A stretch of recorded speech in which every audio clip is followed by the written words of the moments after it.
It is a weird one. It's weird how people's mindsets are on it. It's always interesting, and I wanted to speak to you about it because I wanted to see if you got that as well, because obviously yoga is so, it's a lot less cutthroat than the fitness industry.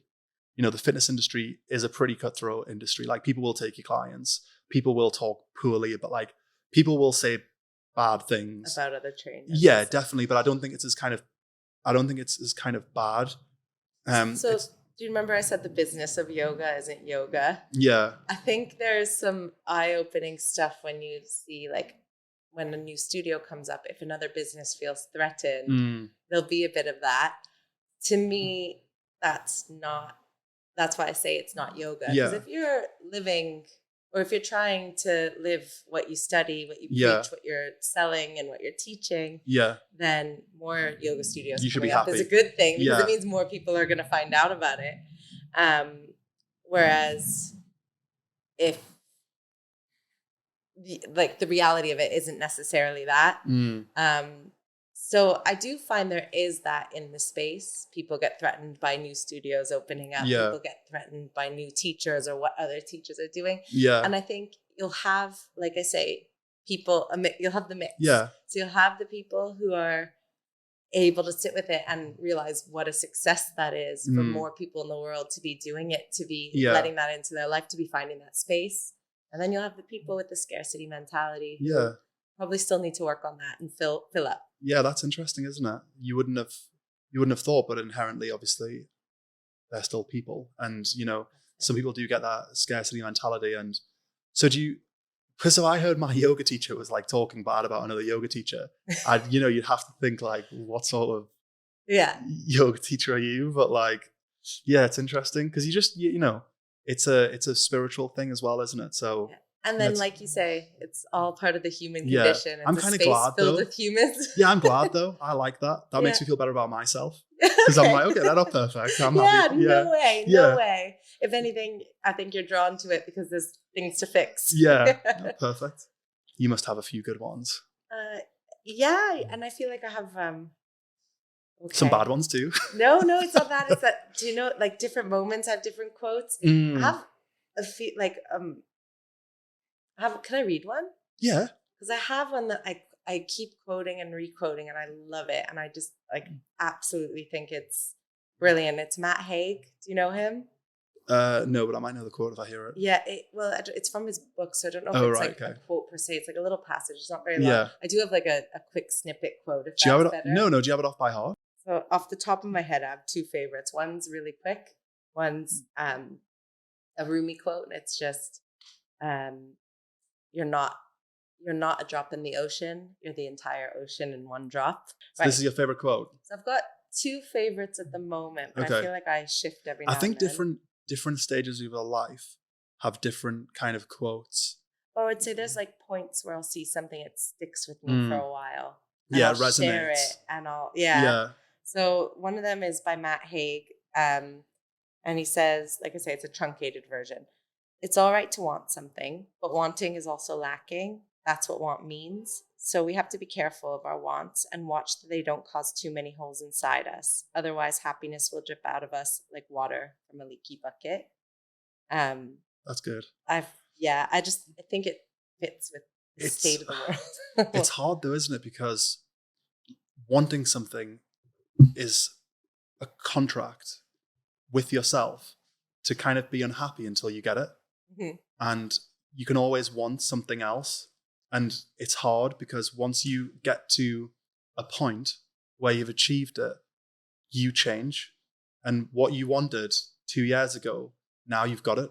And now you want other things. And it's continuous. And I think sometimes you got to stop and go, okay, all of the problems that I have now, I'd have been grateful for 2 years ago because they've shown them like I've grown in that time.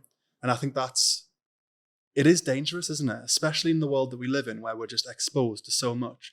Like 5,000 years ago, people not leaving, people wouldn't have left where they were and they wouldn't have been exposed to all these external things. Like there's always something new coming out. There's always a new level that you can achieve. Just news of every part of the world at all times of the day.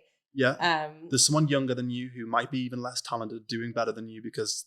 And you get to see it all. You get to see it. Do you know what I mean? You never get to see the people who are doing worse. Yeah. Or you very rarely do. You only see the very far end of people doing worse. You see like the extreme versions. You never see like the person 1 or 2 steps behind you because you're trained not to look at that, because we all have this scarcity mindset from an evolutionary standpoint where we have to keep moving.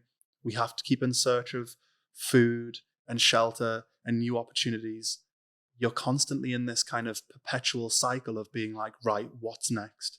And sometimes people don't even take a minute to appreciate that they've hit a milestone. They hit a milestone and they're like, right, okay, well, the pressure's building, like what's next? And like you said there, it'll just drain your happiness. It is. And he, like in the middle of the quote, he talks about sort of the modern wants of the semblance of youth, of all the likes that you can get on Instagram or social media, of money, of all the things like the modern trappings. Yeah. And it's not like he's condemning it.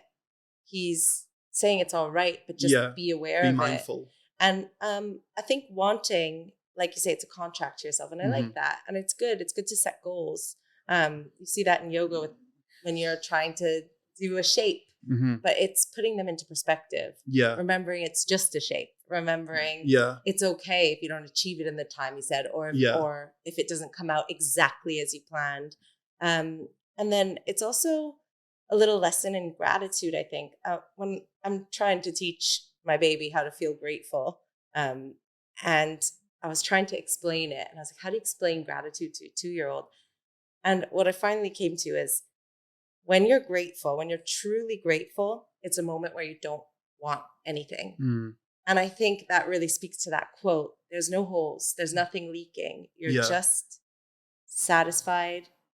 And beyond that, you're feeling good about it. You're feeling lucky, thankful. Yeah. You recognize it's a good position to be in.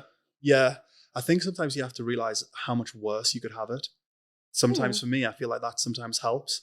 You know, even looking at like previous stages of your life, but then it is difficult because we've got so many metrics that we can track now. Like we can track how much sleep we got. We can track how many likes we got. We can track how many impressions we got. We can track everything down to the minuscule integers, which we just wouldn't have been able to. You know, we can track our levels of cholesterol, our blood pressure. You know, there's so many things that we could be improving on constantly. And so, you know, it's very difficult. And often you'll look at somebody else's metric who doesn't have anywhere near to you in other areas of their life. You know, most successful people are successful because they've sacrificed almost everything else for this one metric. And if you compare yourself to that person on that metric, then you're always going to be unhappy because they haven't been able to take a holistic, well-rounded look at things, because in order to be uber successful in one area, you pretty much have to sacrifice everything else. I feel like a really good metaphor for that, or a really good comparison, would be like athletes, right?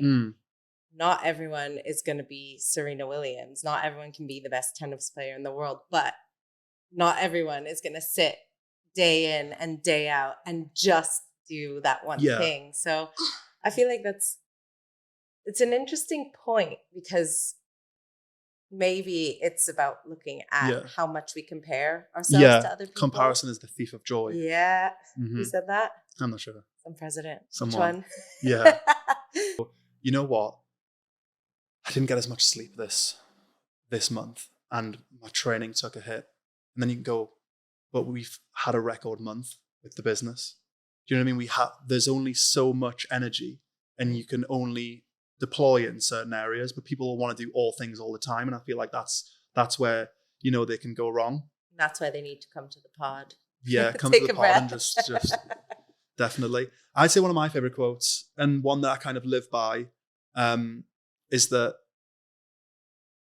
people who do more than they are paid will eventually be paid for more than they do.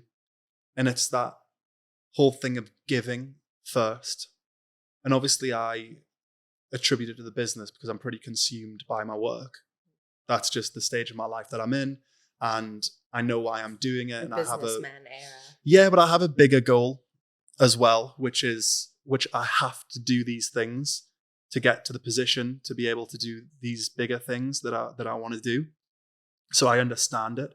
I understand the area that I'm in. I understand where I'm going to suffer, and I understand where I'm going to have to sacrifice. But when you know why you're doing it, it's not really a sacrifice, and you're not really suffering because you know why you're doing it.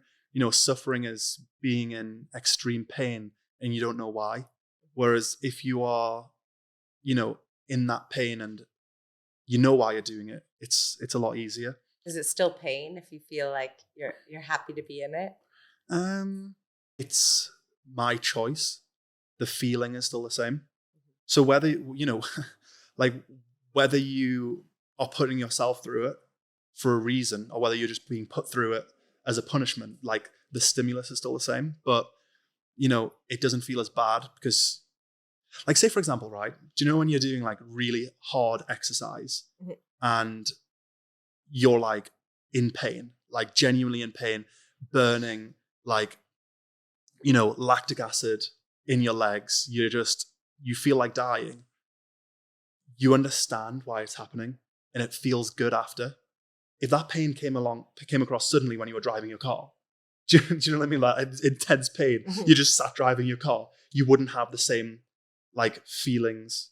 You'd be scared. Do you know what I mean? You wouldn't have the same like endorphins released, even though it's the exact same feeling. You'd be like, oh my God, why is this happening to me right now? Like I'm just sat in my car. Like it would be horrible. So I guess like circumstantial. It's circumstantial, yeah, completely. But I just like that.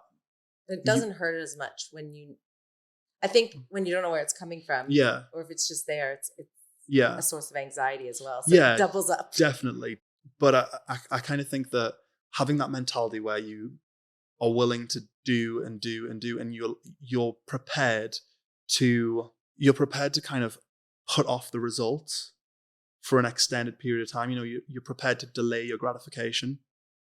I think that is an underrated ability. And if you're able to deploy that in huge doses, then no matter what happens, you'll always be okay.